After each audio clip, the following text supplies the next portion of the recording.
आज ले पहले चलो तू आज कला सुना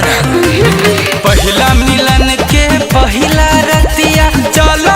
आज कला कैलू ना चावन आज ले पहले चलो तू आज कला होता ना बेटे अब कर कपरेट तनी कोरा में भरू है सुनी ना गोड़ पड़ू रे पिया गोड़ पड़ू जान बनाते धरू है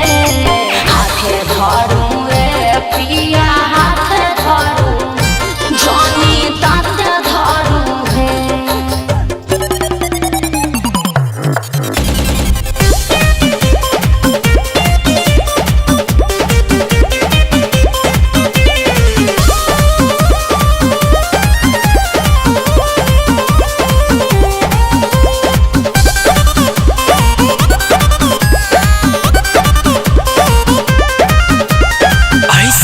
मनवा के रोके दा होता मिलन तनी हो खेदा पानी पिया सल पानी के रानी मन भर सोखेदा तनी बर्दाश्त करे तो योगिया धक के द पिया तो मनवा बह के द पिया आइल जवानी फाना न छानी से जिया पर चढ़ू है बात मानी गोड़ पड़ू रे पिया गोड़ पड़ू जानी बनाते धरू है हाथे धरू रे पिया हाथे धरू जानी ताते धरू है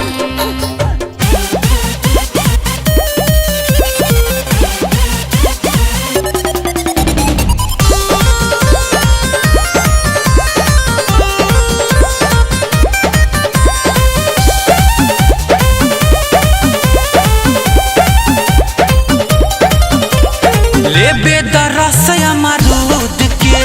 रोके न पाइबू खुद के मजा मिली जब तोहरा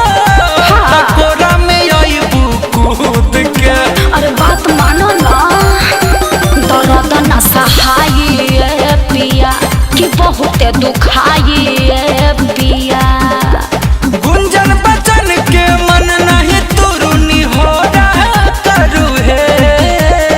ओहो गोड़ पड़ू रे पिया गोड़ पड़ू जानी बनाते धरू है हाथे धरू रे पिया हाथे धरू जानी ताते धरू है अरे बाक हमेशा जिदियान रही ना।